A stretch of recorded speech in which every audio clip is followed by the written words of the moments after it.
Well, how do we help our kids have really good body image in a very visual world? So today I want to share 3 tips for how we can shape how our kids think and feel about their bodies.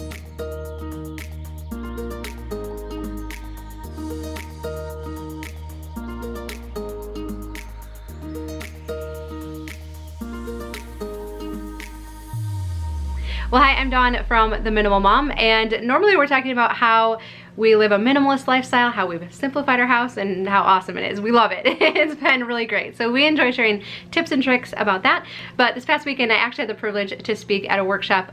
It was for women's health, and the subject was body image. And so I was on a panel with 3 other women, and they were just asking us all kinds of questions about our bodies, which it was a complete honor to be on the panel. My friend Allison is a therapist, and her heart is for women's mental health and helping us through all the different things that we deal with. So being on this panel and Allison was sending me the questions over for what we were going to talk about, I was like, oh wow, this is definitely something I have not given a lot of thought to. So I was really grateful for this opportunity, and I was able to kind of boil it down to 3 tips that I think could help us shape how our kids think about their bodies. So I'm not an expert, I'm not a therapist, I'm not a counselor.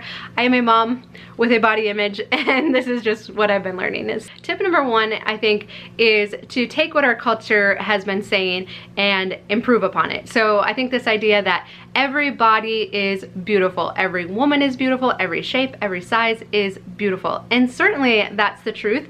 But with my kids, I want to take it one step further, and I want to say that every body is worthwhile. Every body has something to offer. Everybody is good at something. Everybody deserves to be respected and loved and listened to and cared for. And so with my kids, I want them to, it's always going to be natural for us to look at a person and to make an evaluation of their outside appearance. We're visual people, it's what we do. But I want them to then be able to look past it and to see what that person and that body has to offer. So what does this look like practically? Well, I've been talking a lot about this cookbook, Cook Once, Eat All Week. We love it. I have videos on it. It's a meal planning system. It's healthy meals, but really easy to prep. It's been life-changing, really. So I'll link to that down below. But on the cover of the cookbook is this beautiful woman. Her name is Cassie Joy. She's very pretty. And so my girls were looking at the cookbook and they're like, wow, she's really pretty. And I was like, she is, isn't she? But then I took it a step further and I said, but you know what else? She's a really good chef and cook. And she is the one that came up with all these recipes and this brilliant system for pairing them together so that meal prep is super easy on the weekends. And my oldest daughter has been helping to prep the meals now. And I'm like, isn't that so fun? Because she went through the work of creating this cookbook. Now we get to enjoy the recipes together, and we've been cooking together, and they like how the food tastes too. And I'm like, so isn't that so fun how she was able to use what she's good at to make this cookbook? Or we had conferences last week, and after we got back, and the kids came with for these ones, and after we got back in the car, I was like, you know, I am just so grateful for your teachers because they just give so much of themselves. They share everything they know, they care about you, they love you, and they put in way more hours than they ever get compensated for.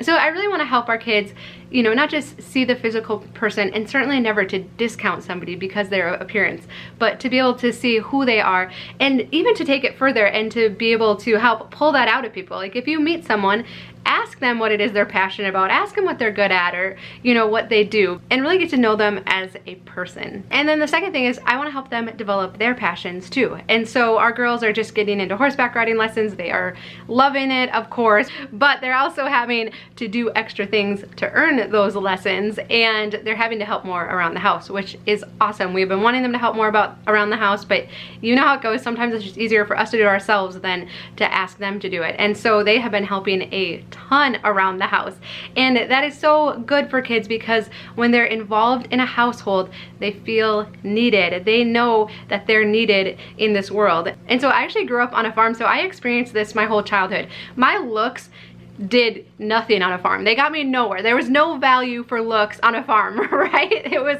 hard work. And even as we got older, my mom had some health challenges, so we ended up, you know, my sister and I would cook dinner a lot of nights, and my mom will apologize now for it. She's like, oh, you were in high school, you shouldn't have been having to do that stuff. But I was like, I am so grateful for it, not for her health challenges, but we knew that we were needed and we had a place in that family, and our family functioned like a team where everyone just pitched in to get it all done. And I'm grateful for that. that, because I feel like then when I went to college, I remember I was like, okay, I'm not a soccer player anymore, I'm not a twin anymore, because those had both been kind of big parts of my identity. But I'm like, well, but I still have plenty to offer. I can be a good friend to people, I can help people whenever I see a need. So even being on this panel this past weekend, I know so many of us have struggled with body image, and my friend Allison shared her story about starting from the age of 5, and I think so many of you can relate to that. So I do feel like this is an area where my parents got it right by helping us to understand our worth as a person outside of our looks. But the other thing I want them to know is they have something to offer to people. So also growing up, we were in 4-H, and so it was very common for us to go to like the retirement center, and we would play bingo with the residents there. We would make Christmas cards and birthday cards and different things, and we would go and deliver them. And there was just a lot of different opportunities for us to help people out. And I remember how you would leave there feeling really good because you made a difference in somebody's day. And so I want that for my kids too. So whether our kids are making cards for people or different art, they love art projects, right? You've seen the things that they make. I try to help them realize when they give them to them, like, wow, do you see how you brightened grandma's day, or you brightened Nana's day when you brought that for them, and you told them those kind things about them. I'm really trying to help them see that about themselves too, because sometimes I'm aware of, as we're helping our kids develop their passions, like I think it's great that our girls are, you know, getting into horseback riding, but that's something they're doing for themselves to enjoy. I want them also to know that they have something to offer to other people too, and that they really can brighten people's day and make people's lives better by being here.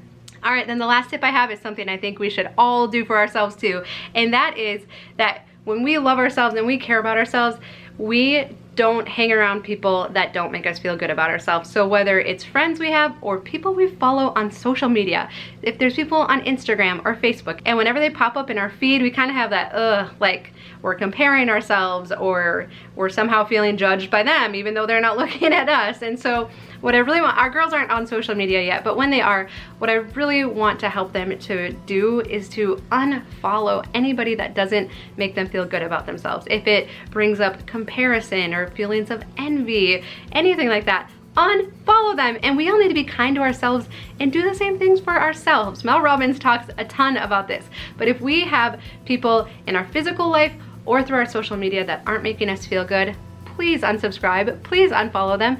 And the same with friends. If we have friends, and I've been telling my girls this, if you have friends that do not make you feel good about yourself, let's limit the time that we spend with them. I don't know if we can cut them totally out, but let's limit the times. And I want them to know, even at these ages, that it is okay if they decide to do that. And I will support them in that, and we can't be mean or unkind to these people, but we can decide how much time we do spend with them. So I hope this helps a little bit. I am really sorry if you've struggled with your self-image, your body image. I mean, it's based almost entirely on other people's feedback, right? And what people have said to us, and I know how a comment that was said 20 years ago can still shape how we think about ourselves, or comments from loved ones trying to be helpful. And so I'm so sorry if that's been your experience. And I want you to know that you have a lot to offer, and you are worthwhile, and you're worth feeling loved and cared for and listened to. So I hope you have people around you that support you and make you feel good about yourself. So I would love to know your ideas down below of how you broach this topic with your kids, because I think it's more important than ever. So please share that down below. It's always so helpful. You have awesome ideas, and I love reading through them, and I know other people do too. So thank you so much for that. If you're interested in simple living and simplifying your house, we'd love it for you to spend more time with us and hang around here. A thumbs up is always appreciated, and I look forward to visiting with you again really soon.